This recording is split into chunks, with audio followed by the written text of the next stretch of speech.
있습니다.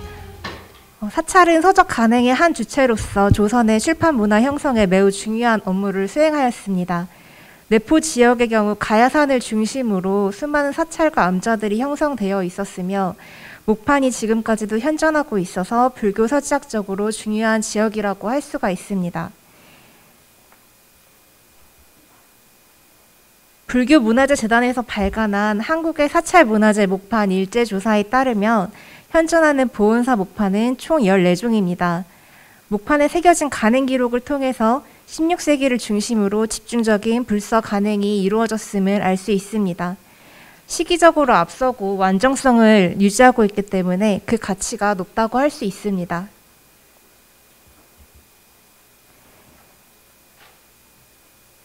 조선시대 수륙제는 16세기에 살인파에 의해서 성리학이 심화하면서 국행으로 거행되는 것이 중지되었는데요. 불교계는 지배층으로부터 소외당하게 되면서 민간의 기층화, 토착화하게 되었고 현세 구복적인 성격을 강하게 띠게 되었습니다. 16세기를 중심으로 사찰에서는 신자들의 적극적인 참여를 독려하기 위해 이식의 절차와 내용을 적은 이식서를 간행하게 됩니다. 보원사에서도 16세기 중후반 수륙제 입문을 간행하였으며 현존하는 목판으로 법계성범 수륙승의수제 2개, 수륙모차 평등제의 차료, 천지명량 수륙전문, 천지명량 수륙제의 찬료가 있습니다. 먼저 법계성범 수륙승의수제 2개입니다. 1270년에 송해승려 집안이 찬술한 수륙제 이식서로 집안문이라고도 합니다. 중국 남수륙 형성의 근거가 되었으며 명말 운서주갱이 중정한 것이 전해집니다. 조선에서도 같은 서명으로 여러 차례 간행되었으나 중국의 집안문과 내용을 비교해보면 구조와 내용에서 차이를 보이며 고려의 주감이 편찬한 천지명량 수륙제의 찬요와 체제가 거의 일치하는 모습을 보여줍니다. 15세기부터 17세기 중반까지 10종의 판본이 있으며 현존 모판 중 간행 기록이 남아있는 것은 보원서판이 유일합니다. 간행 기록을 통해서 1565년 명종 20년에 간행이 이루어진 것을 확인할 수 있었습니다. 건수제는 법계성범 수륙승의수제 2개 권 제1이라고 되어 있습니다. 그러나 내용 마지막에 있는 건미제에는 천지명량 수륙제의 찬요 제1권이라고 되어 있습니다. 천지명량 수륙제의 찬요와 내용 및 구성이 상당히 일치하고 있는 점에서 국내에서 간행한 법계성범 수륙승의수제 2개는 천지명량 수륙제의 찬요를 저본으로 서랭이 용이하게 재편집된 것임을 확인할 수가 있습니다. 두 번째는 수륙모차 평등제의 차료입니다. 수륙제 이식조차를 정리하여 편찬한 책으로 결수문이라고도 합니다. 찬자에 대해서는 밝혀지지 않았으나 조선시대에 널리 간행되고 유통되던 수륙 이례문입니다. 수륙모차 평등제의 차료는 수인의 방법에 대해서 자세히 다룬 점이 다른 수륙제 관련 이식서들과의 차이점이라고 할 수가 있습니다. 수륙제 이식서 중에서 40여 종의 가장 많은 판본이 전해집니다. 일반적으로 수륙모차 평등제의 차료는 천지명량 수륙제의 찬요와 같은 이식서들과 함께 간행되었습니다. 천지명량 수륙제의 찬요 제1편인 설회인유편 말미에 인계 등의 법은 소본에 있으므로 이를 거듭 실지 않는다라고 기록이 되어 있는데 여기서 소본은 수륙모차 평등제의 찬료를 의미합니다. 이와 같은 사례로 23곳의 사찰에서 두 수륙제 이문을 함께 간행한 것을 확인할 수가 있었습니다. 본 목판은 건말에 간행 기록이 실려 있어 1566년에 서산 가야산 보원사에서 간행된 것을 확인할 수 있습니다. 진원 상단에는 수인의 도상, 하단에는 인법을 설명하고 있는 부분입니다. 세 번째로 천지명량 수륙전문은 수륙제에 필요한 여러 문식을 정리한 이시집입니다. 1531년 간행 송강사본에 실린 천원무의 서문에 중국의 문소무가 간행한 것을 원성종 9년에 천원무회가 보완하였다는 내용이 실려 있습니다. 연산군 2년에 작성된 발문을 통해서 1464년에 세조가 중국에서 처음 구해와 전해졌으며 주자로 간행되었다가 1496년 안순왕후 한씨가 성중을 위해 금강산 표운사에서 수륙제를 올리면서 내탕금을 내어 목할자로 200건을 간행하였다는 배경을 알 수가 있습니다. 현재 목판이 남아있는 경우는 순천 송강사본과 서산 강당사본이 있습니다. 강당사본은 건말에 새겨진 강기를 통해서 1581년에 서산 강당사에서 판각된 것임을 확인할 수가 있습니다. 네 번째는 천지명량 수륙제의 찬유입니다. 천지명량 수륙제의 찬유는 수륙제의 제반 이식에 필요한 절차 요점만을 뽑아 간결하게 정리한 것입니다. 중예문으로 줄여 부르기도 합니다. 송대 희년연간의 양학이 편찬한 천지명량 수륙이문을 금나라의 자기가 대략 100편으로 찬집하고 1342년 고려의 승려 주감이 이를 참고하여 편찬하였습니다. 수륙제 이식지 중에서도 정리가 잘 되어 있어 이후로도 간행이 활발하게 이루어집니다. 일반적으로 같은 계통의 수륙제 이문인 수륙무차 평등제의 찬류와 자기문 절차주열과 함께 간행되는 것이 특징입니다. 현재 간행되는 판본은 총 36종이며 16세기 후반부터 17세기 전반에 집중적으로 간행되었습니다. 보원사파는 건말에 새겨진 간행 기록을 통해서 명종 21년에 판각된 것임을 확인할 수가 있습니다. 건수제와 간기 그리고 시주질 부분입니다. 보원사에는 그 외에도 수륙제와 관련하여 제작된 목판이 있습니다. 1565년에 간행한 묘법연화경입니다. 묘법연화경은 교리적 목적뿐만 아니라 왕실의 안녕과 가문의 명복을 빌기 위한 사람들의 시주를 통해서 간행되었습니다. 권근의 문집인 양촌선생 문집에 실린 수륙이문 발에서는 1394년에 태조가 모반을 모의한 자들을 처벌하고 호환이 두려워 혼백을 위로하기 위해 묘법연화경을 간행하였다는 내용이 담겨 있습니다. 보원사에서도 묘법연화경이 간행된 해에 법계성범 수륙승해수제 이계와 천지명량 수륙제의 찬유도 함께 간행된 것이 이러한 점을 뒷받침해준다고 할 수가 있습니다. 또한 묘법연화경과 법계성범 수륙승해수제 이계 제작에 각수 공지, 만희, 보경, 성안, 성은, 영욱, 옥정이 연이어 함께 참여하고 있는 것으로 보아 이 두 목판의 제작이 동일 각수 집단에 의해서 판각되었다는 사실을 알 수가 있습니다. 지금까지 보원사 수륙제 이문 내중에 대해서 간략하게 살펴보았습니다. 다음은 간행 참여자의 기록과 간행 활동에 대해서 살펴보겠습니다. 사찰에서의 판각 활동은 불경을 간행하고자 하는 주관자, 이를 경제적으로 지원하는 시주자, 출판에 필요한 기술을 보유하고 있는 기술자의 3요소가 갖추어져 있어야 합니다. 보원사의 수륙제 이문 목판에는 법계성범 수륙 승해수제 이계 48명, 천지명량 수륙 전문에 58명, 천지명량 수륙제 이찬유에 54명, 총 160명의 간행 참여자 기록이 새겨져 있습니다. 제 발표문 뒤에 부록을 첨부하였습니다. 수륙무차 평등제의 찬류의 경우에는 마지막 장에 간기와 시주질이 새겨진 판이 유실되어 발표문에는 미처 반영하지 못하였는데 자료를 다시 찾다 보니 국립중앙도서관 소장 간행본에 시주질이 인쇄되어 남아있다는 것을 확인할 수 있었습니다. 본 발표문에서는 내용을 조금씩 보완하여 말씀드리도록 하겠습니다. 역할에 따라 분류하면 다음과 같이 연화자, 시주자, 공력자로 정리할 수가 있습니다. 연화자들은 불서의 간행을 발언하고 시주자들을 모으는 역할을 하던 사람들로 간행의 준비, 진행, 마무리 과정에서 사찰이 담당해야 하는 업무를 수행하였습니다. 웅준이라는 승려는 법계성범 수륙승해수제 이계, 수륙무차 평등제의 찬류에서 화주로, 천지명량 수륙제의 찬유에서 간선 대화주로 활동하였습니다. 별자는 불사가 있을 때 불전의 예물을 차리는 일을 맡은 사람이며 인이라는 승려가 별자로서 묘법연화경, 법계성범 수륙승해수제 이계, 천지명량 수륙제의 찬유, 수륙무차 평등제의 차료 등 다양한 불서의 간행에 참여했습니다. 또한 예수시황생 칠제 이찬유라는 불서에서는 공양 대시주로 등장하기도 합니다. 공력자는 전문적인 기술자들로 목판 제작 작업에 직접 참여한 사람들입니다. 세종의 수륙제 이문 목판 공력자들을 정리하면 다음과 같습니다. 크게는 연판을 담당하는 자와 각수로 나누어 업무를 분담하였습니다. 연판 담당자는 글자를 새기기 전에 판목을 켜고 쪄서 말린 다음 대피질을 하여 마구리를 붙이는 작업을 합니다. 각수와 간은 목판에 글자를 새기는 업무를 담당하였습니다. 천지명량 수륙 잡문의 경우에는 작업이 더욱 세분화되어서 서사와 목수가 등장합니다.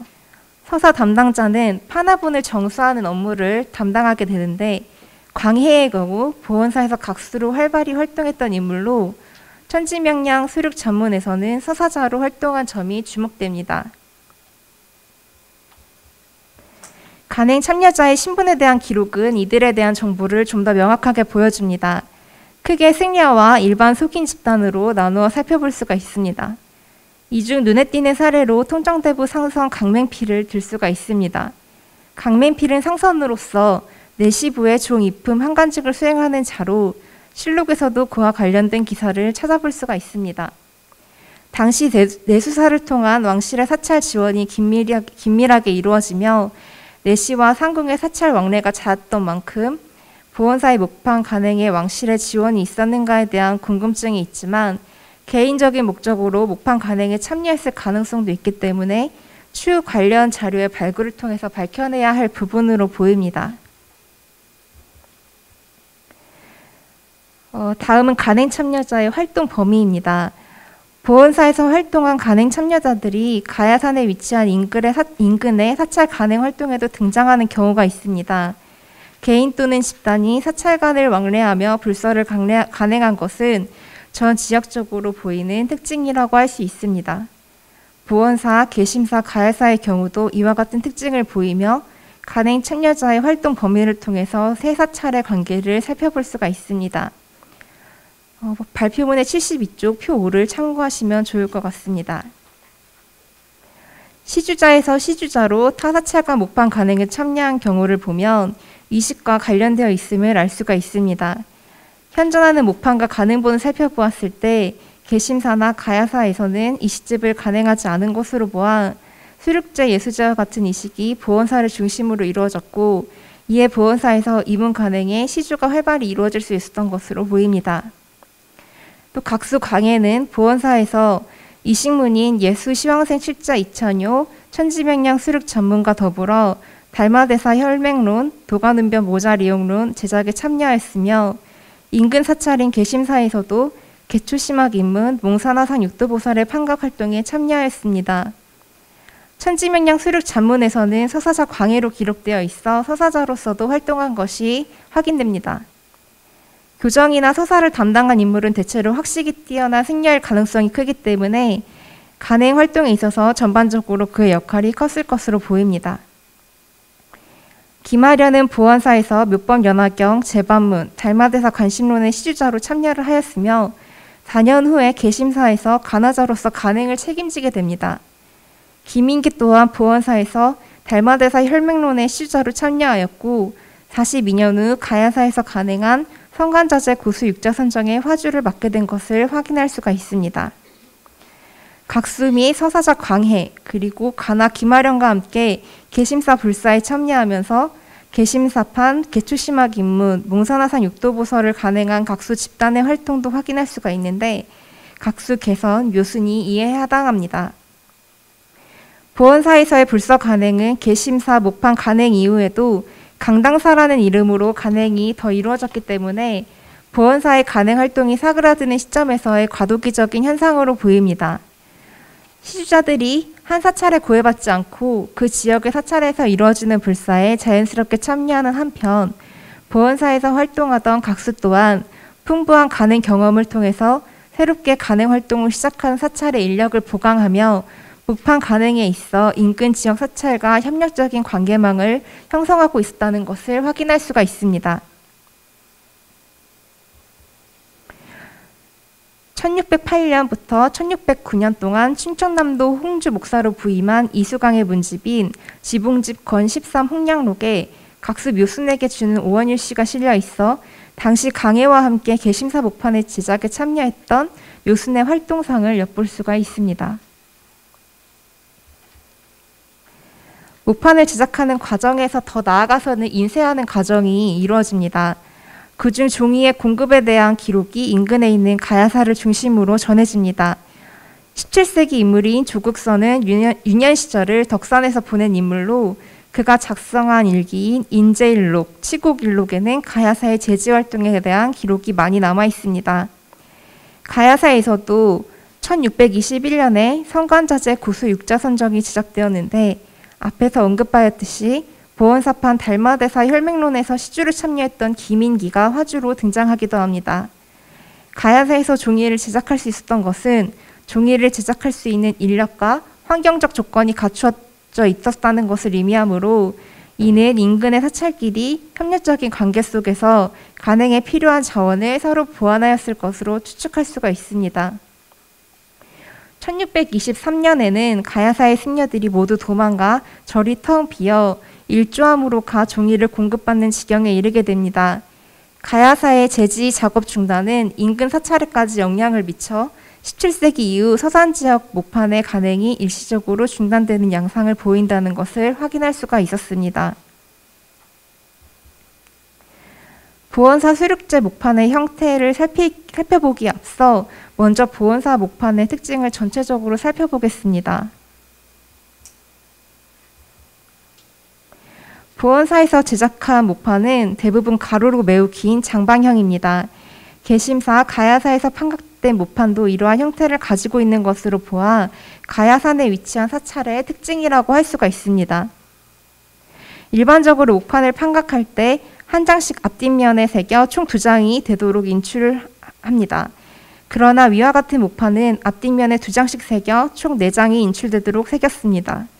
따라서 판면의 가로 길이가 일반적인 목판의 길이보다 2배 정도 긴 것이 특징입니다. 개심사에 수장되어 있는 호법론은 첫 번째 장의 목판은 한 면에 3장을 동시에 새기기도 하였습니다. 이러한 특징은 공정의 과정을 줄이기 위한 것으로 보입니다. 일반적으로 2장이 새겨진 한 판을 만드는 공력보다 한 판에 4장을 새기는 것이 연판 작업에 있어서 공력을 절반 가까이 줄일 수 있습니다. 또한 인쇄 과정에서도 한 판면에 2장을 동시에 인출할 수 있기 때문에 공정 시간을 보다 줄일 수 있습니다. 결과적으로 시간, 비용, 인력을 절감하는 차원에서 이러한 형태의 목판을 제작하게 되었다고 할 수가 있습니다. 보원사의 목판들은 다음과 같이 여러 모양의 판형이 나타나는 독특한 특징을 가지고 있습니다. 이러한 형태로 제작된 것은 연판자의 기술 수준이 미흡해서라기보다는 목판을 제작하기에는 적합하지 않은 휘어진 목재를 사용하였기 때문입니다. 가야산에 자생하고 있는 나무 중에서 목판 제작에 적합한 고든 목재를 구하기가 힘든 여건이었을 것으로 생각되며 이는 주어진 환경 속에서 최대한 활용하는 방법으로 목판 제작 활동이 이루어진 결과라고 할 수가 있습니다. 목판의 형태는 직접 보아야 알 수 있지만 간혹 인출 과정에서 일어나는 실수로 인해 이러한 목판의 형태를 짐작해 볼 수 있기도 합니다. 실제 목판과 비교를 해본 결과 2면의 기울기만큼 판도 휘어져 있는 것을 확인할 수가 있었습니다. 이와 달리 수륙제 이문 목판을 제작하는 데에서는 다른 양상을 보여줍니다. 판면을 보면 한 판면에 한 장씩 양면에 새긴 일반적인 목판의 형태를 지니고 있다고 할 수가 있습니다. 수륙제 이문 목판만 보면 별다른 특징이 없다고 생각할 수도 있지만 비슷한 시기에 제작된 다른 목판과 비교하면 그 차이가 확연히 나는 것을 알 수가 있습니다.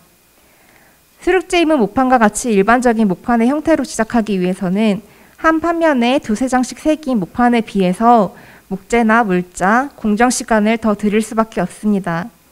이는 보원사에서 제작한 다른 불사와 비교하여 판각 과정에서부터 공력을 더 들인 것이라고 볼 수 있습니다.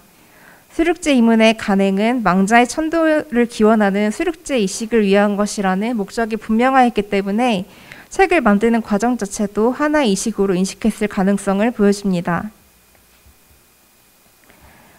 목판의 판면을 판각할 때 본문을 적은 판화본을 순서대로 붙여 제작하기 때문에 판의 순서에 따라 인쇄가 이루어지면 한 권의 책이 만들어집니다. 그러나 보원사판의 경우 그 순서가 뒤섞여 있는 경우가 많습니다. 이러한 특징은 목판을 제작할 당시의 공정 순서와 기술자의 행동 패턴을 유추해 볼 수 있는 자료가 됩니다. 결과적으로 판의 인쇄가 이루어진 후에 내용의 순서에 맞게 다시 재배열하는 번거로운 과정이 생기지만 목판을 빠르게 제작하고 판을 전략하기 위한 것에 목적을 두었기 때문이라고 생각할 수가 있습니다. 보원사에서 제작된 대부분의 판은 본문의 내용이 적어 단권으로 이루어져 있고 간인본도 한 책으로 장착되어 있는 경우가 많습니다.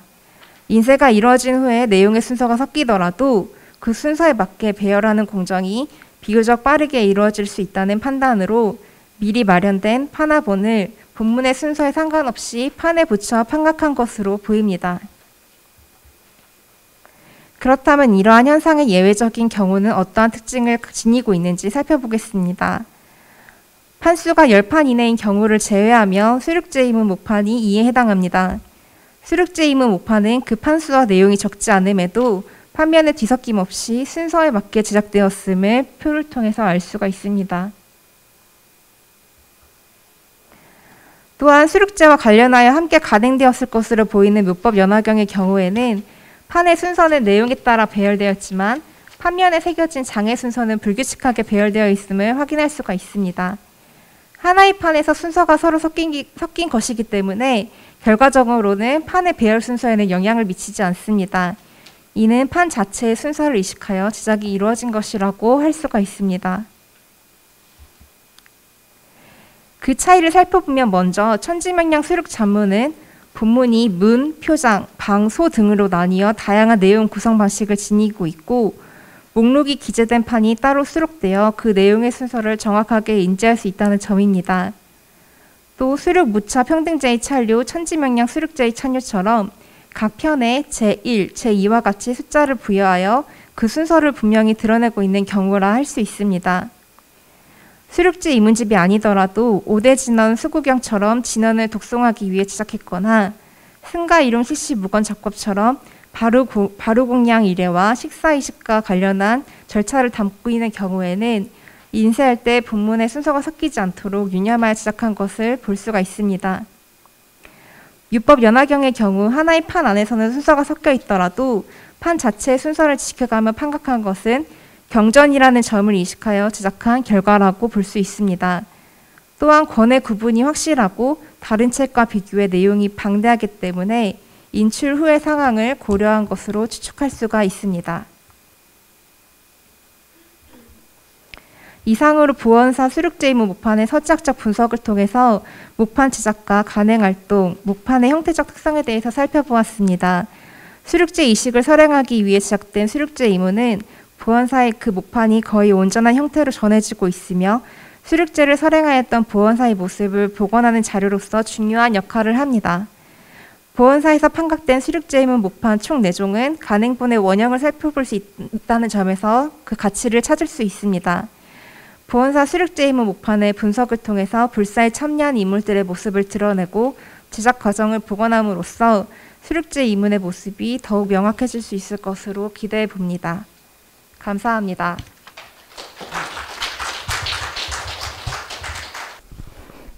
이민수 선생님께서 그 보원사 그 목판과 관련된 그 서지학적 그 특성에 대한 논문을 발표를 하셨는데요.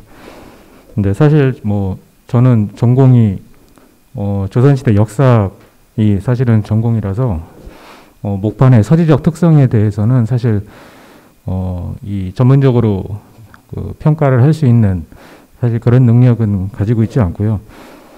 저도 작년에 보원사지 관련된 학술대회를 하면서 역사지리와 그 다음에 조선 후기의 보원사가 어떤 식으로 그 존재했는가에 대해서 발표를 하다 보니까 개인적으로 저도 이제 가야산에 있는 여러 사찰들이 존재를 했었고 각각의 그 사찰들이 어느 시기에 어떻게 그 각각 성세를 했는가에 대해서 조금 관심을 가지고 있었습니다.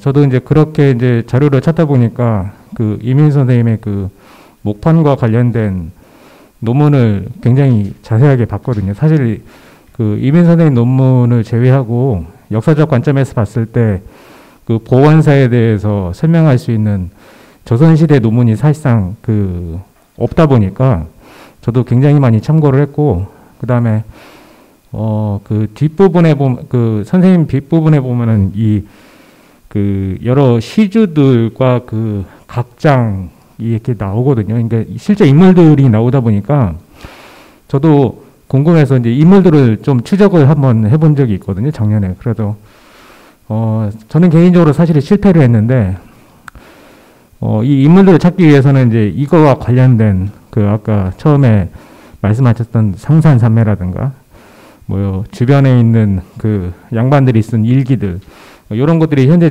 남아 있습니다. 사실은. 근데 우리가 지금 관심을 가지지 못해가지고 자료를 안 보고 있는 거지.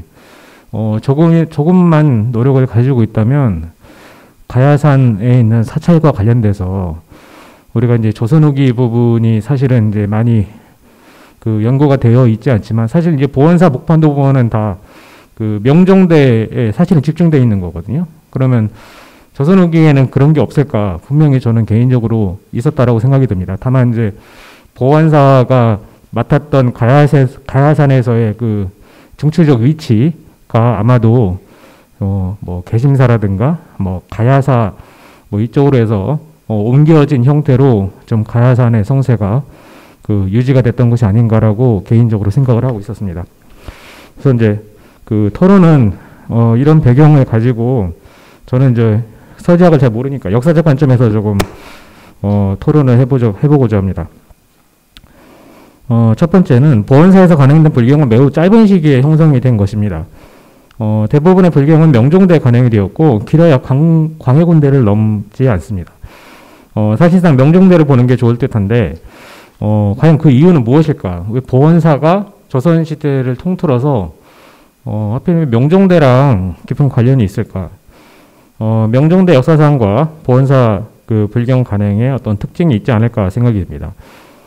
그렇지 않다면 다른 사찰의 어떤 불경 간행과 그 비교를 한다면 좀 더 명확하게 명종대에 집중된 그 간행 이유가 좀 설명이 되지 않을까 생각이 듭니다. 두 번째는 보원사의 불경 간행이 단지 보원사에 국한된 것은 아니라고 봅니다. 뭐 개심사라든가 가야사에서도 간행된 적이 있기 때문에 사실상 가야산 소재에 있는 사찰이 그 하나의 어떤 그 공동체나 그룹 정도 보는 게 좀 합리적으로 봅니다. 각서라든가 시주에서 보는 것처럼 개심사와 보원사를 구분하지 않고 참여하고 있는 인물들이 생각보다 많습니다. 특히 다세 불경이 간행된 보원사 개심사를 불경 간행의 입장에서 본다면 어떠한 역할이나 기능들이 조금 차이가 있지 않을까라고 생각을 하지 않을 수 없습니다. 세 번째 질문은 보원사 간행 목판이 여러분들 아마 발표에서 보셨듯이 굉장히 좀 특징적입니다.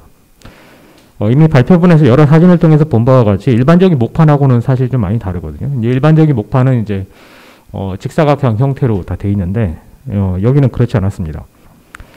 그러한 보원사 목판을 어떻게 설명을 해야 될까? 이제 발표자께서는 보원사의 어떤 주변 지형이 가지고 있는 특징, 이런 것들 반영한 것이 아닌가라고 봤는데, 그래서 이제 몇 가지 예로 든 게 이제 종이 구하는 게 어렵다, 아니면 목재를 수급하는 게 어렵다, 뭐 이렇게 이야기를 하셨습니다. 그러나 다르게 좀 생각을 해본다면, 보원사가 간행을 하긴 했지만 좀 재정적으로 한계가 있는 것이 아닌가라고 보는 게 좀 합리적으로 저는 개인적으로 생각이 드는데요. 굳이 가야산 인근에서 목재를 구할 필요는 없다라고 생각이 듭니다. 질 좋은 목재가 있으면 반드시 어느 지나 구할 수 있고, 뭐 충청도 지역 같은 경우에는 뭐 가까운 안면도 같은 데도 굉장히 좋은 목재들이 많이 있습니다, 사실은. 정의도 마찬가지고요. 그래서 어떤 보원사가 가지고 있는 목판 이외의 어떤 기능들을 좀 봐야 되지 않을까 생각이 듭니다. 그 다음에 이제 마지막 질문인데요. 발표자께서는 제가 좀 길게 인용을 했는데, 한 장에 여러 장을 새겨서 목재 효율진 부분을 살려서 제작하는 특징은 제한된 물자로 인해 제작하는 데 드는 힘과 시간을 줄이려는 노력에서 만들어진 결과라고 보셨고, 그래서 이런 것들이 어떤 그 책을 만드는 과정 자체도 하나의 의식이라고 설명을 하셨습니다. 근데 이러한 문제의식으로 다른 사찰의 목판에 대해서도 설명이 될까? 즉, 목판 제작 과정에 대해서 어떤 그 독특한 의식들, 그러니까 그 목판의 어떤 목판 제작의 결과물이 아니라 그것을 만드는 과정 자체도 이 불교 입장에서 봤을 때는 하나의 어떤 의례나 의식으로 볼 수 있지 않은가. 이런 것들에 대한 추가적인 사례가 있는가에 대해서 질문을 드리고 싶습니다. 네, 질문은 여기서 마치겠습니다.